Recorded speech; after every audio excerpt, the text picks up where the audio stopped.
Hello and welcome into Pat's Latest. I'm your host, Mike Gambardella, and we continue to break down a tough loss to the Steelers, but the New England Patriots still seemingly well ahead of where they were in previous years. The Mike Vrabel era in full swing. What Drake May is bringing and growing week to week continues to give hope for what this team can become. But before we get too far down the line and start looking at this Panthers matchup for Sunday, we go into the numbers from the Steelers and what we can take away from that. We look into the offense and defensive breakdown, including the snap tracker and what that tells us for who's up and who's down, and the latest for Ramondre Stevenson. And is there indeed a changing of a guard in the backfield for your New England Patriots? Before we get into everything, make sure you go down, subscribe for the channel so you get all the information alerted to you as it becomes available. Get into the comments and let us know what you think about the Patriots and the difficult and disappointing loss to that Pittsburgh team, what the Patriots need to do different to ensure that they do not end up in the same boat against the Panthers, who just came away with a 30-0 win over the Atlanta Falcons. Also, make sure you go down and give us that like. Go back and check out all of our old episodes after this one, and we continue to break it down here for you on Pat's Latest. And we start with the breakdown of the numbers. And before we get to the key one for Drake May, a lot going on in the NFL, including 7 NFL games in which there was a game-winning score that came in the final 3 minutes of the fourth quarter. Just a wild amount of parity in the NFL as we saw teams like the Green Bay Packers, who looked like they could ascend to really be that top 3 team in the NFL right now, ending up losing to the Cleveland Browns, who, yes, that defense has come full circle yet again and looking vaunted again, but a team that has Joe Flacco, who is what, 48 at this point? And no, I know he's not 48, but seriously, like, this is a team that just beat a team from the NFC that really could potentially go all the way. But again, seeing leads change hands, nothing is safe. Those game winners in 7 games in that final 3 minutes, coming in that fourth quarter, is the most such games in a single day. So 7 happening in a single day since 1970, the merger, and that according to the Elias Sports Bureau. But so again, you're gonna see it back and forth. The Patriots had a chance to tie it up late. They had to come back and forth with the Miami Dolphins. Expect to see more of this continue, especially with, again, a lot of parity, a young Patriots team figuring out in a new system. But the big one that we want to focus on is Drake May and the Patriots. And we talked about the 5 turnovers and how it cost them. It couldn't not. But those 5 lost turnovers, and again, it becomes very important, are the most for this Patriots team since 2008. So again, about as bad as it can possibly get, and it's still a one-score game. So while you can say this is terrible and how can we possibly win like this, there is a big difference between being in a game, being able to execute, and having mistakes, because again, they are teaching moments, especially with a real young team. And it becomes for especially Drake May that unfortunately Sunday was the 6th career game for Drake May with multiple turnovers. And that is the number that Drake May must avoid moving forward, because when Drake May has more than one turnover, he and the New England Patriots are 0-6. So keep an eye on it. If he has a fumble, if he has an interception, know that if a second one comes, there is going to be a really tough time for this Patriots team to come away with a victory. So make sure you take care of the football. That doesn't just go for Ramondre Stevenson, Antonio Gibson, and others. Really less on the shoulders and specifically the arm of Drake May to get it done at the end of the day.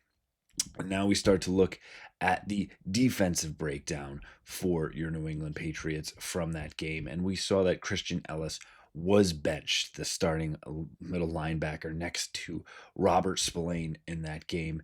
And it's going to have ripple effects. And we already started to see Marte Mapu potentially ascend. He only ends up playing 9 snaps in that game, but it becomes more so with Ellis, going down to just 19 snaps. And, when you start to miss assignments and expect to get him to get back into the flow of things here, Ramondre Stevenson even saw 2 snaps after multiple fumbles in the same game. But again, the usual suspects for the Patriots. Marcus Jones getting all those reps from Christian Gonzalez after, unfortunately, Alex Austin, got burned a couple times and really saw a minor role because of that, down to only 26% of the snaps. But Marcus Jones, Robert Spillane, Jalen Hawkins, Carlton Davis were the 4 Patriots to play every single defensive snap. Woodson as a safety actually only had 2 plays off of there.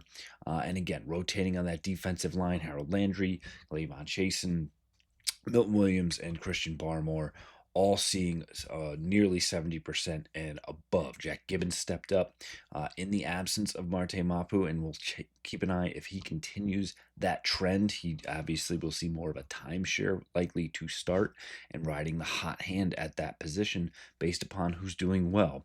And Kyle Duggar, was that next man up after that, really seeing more his time still on special teams. And Karis Tonga actually was the big man in the middle, a couple big stops on the defensive line. But again, it's more of the benching that is going to factor in moving forward. And if the Patriots decide that's where they want to keep it, and if Christian Ellis, again, who got that big contract in the offseason, can find a way to get back in the good graces of this coaching staff. And I heard it from Scott Pioli, who was talking about Mike Vrabel and what he's done and has earned some buy-in by not just completely moving away from guys when they make mistakes, that he's allowing for them to learn and giving them secondary opportunities to show that they have learned from those issues. Ramondre Stevenson may got that shot. He got it in the game. Christian Ellis will expect him to get that shot. We'll see how long that leash actually goes, though. Same will go for the New England Patriots offense here, as the offensive line has continued, to play fairly well and has played all of the snaps next to Drake May. So again, all the guys still out there along the 2 guard spots, 2 tackles, center, and quarterback. Next man up, obviously, no surprise, in Hunter Henry, who still played 81% of the snaps in spite of suffering what appeared at the time to be a very serious knee injury, was able to shake that one off. He asked about it on Monday, said, every Monday hurts, everything hurts after a game day, but didn't give too much credence that it was a big time injury. Looking at who the potential number 1 wide receiver for your New England Patriots is, Kayshon Boutte continues to lead the way, over 76% of the snaps in at 56 of those 74, ahead of Mac Hollins, who was actually the number 2 coming down for snap percentage at 62%, and Stephon Diggs just clearing 50% of the snaps, 39 of the 74, checks in at 53%. This is now 3 straight games where he is hovering right at this 50% mark.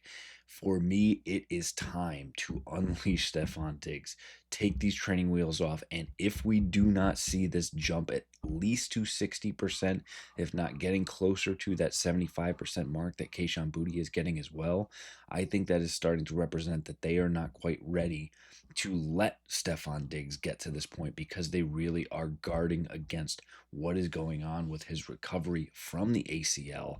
And if that is the case, and especially with Demario Douglas, who played less than 40% of the snaps, I think it is time for Kyle Williams to get a shot and show what he can do. He got 12%, just 9 of the 74 offensive snaps.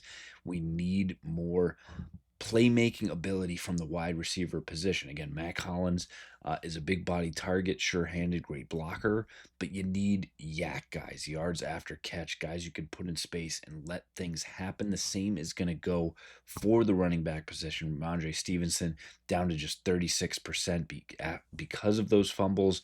Travion Henderson nearly played 50%, 34 of the 74 snaps, getting 4 of those on special teams, yes. But again, I think it's time for the Patriots to really start to look at these young, skilled playmakers and what they can bring to this offense. I think it is time for change. I think they've given 3 games. You're 1-2. You've seen mistakes coming from the veterans, the holdovers that we talked about yesterday. It's time to see what these kids have for you, and it's time for big changes on this Patriots offense. And finally, the update on Ramondre Stevenson. Again, these fumbling issues is nothing new. We were hoping that it could be shored up with maybe some extra coaching and a new scheme. But unfortunately, with 2 in the same game, and coming at a terrible time because he almost single handedly won you that Dolphins game. But again, as Ramondre Stevenson yet said on Sunday after it, he said, if I can't hold on to the ball, they don't need me. And unfortunately, he's right. Even though Mike Vrabel said, quote unquote, we absolutely need him, was the quote. He said, we need his ability. We also need him to take care of the football. And yes, that goes without saying. Vrabel added that he's not really sure what we're going to do. He helped us win a game last week, and it's a different story today. And that will unfold as you move forward because, again, if you can't trust a guy to hold on to the football, you can't trust a team to win. That's just the name of the game in the NFL. What I think this does gives the chance to Travion Henderson to prove that he belongs in the NFL. And can he hold up as a 3-down back? And that's not to say that he'd get every snap. You can use Stevenson to spell him from time to time and earn his way back in the good graces of this coaching staff. And again, Antonio Gibson, your other running back, fumbled as well. So when Henderson asked about this, he said, I'll really leave it up to coach. I'm definitely comfortable. And that's in regards to being the guy, getting more of this. Henderson said when he's asked about being this top running back, if you will, he said that I'm learning how to embrace whatever God puts in front of me. Again, he gives very much the good PR answers here, but he added that decision really comes from the coaches, what they decide to do. My biggest thing is to earn a role. Just try to work as hard as I can, come to practice and try to earn a role on this team. The rest I leave up to God and the ones that make that decision.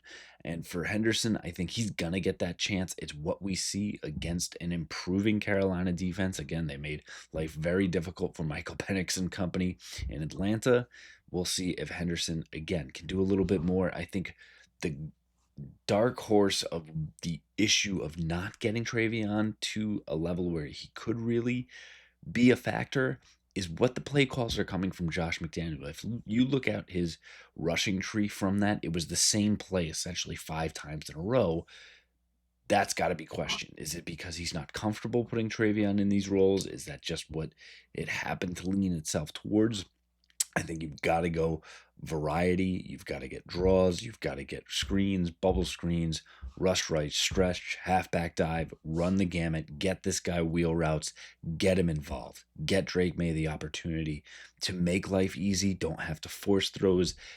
Make them long developing. Use some play action and get these guys who can make plays, whether it be Kyle Williams, whether it be Travion Henderson, whether it be Kayshon Boutte. Get these guys the ball in space and try and make life easy on just your second-year quarterback. A lot coming at you here for this episode of Pat's Latest, so make sure you go down in the comments. Let us know what you think is coming out, the biggest key from the Steelers game, what they can take into Carolina and assure that they can even this record at 500.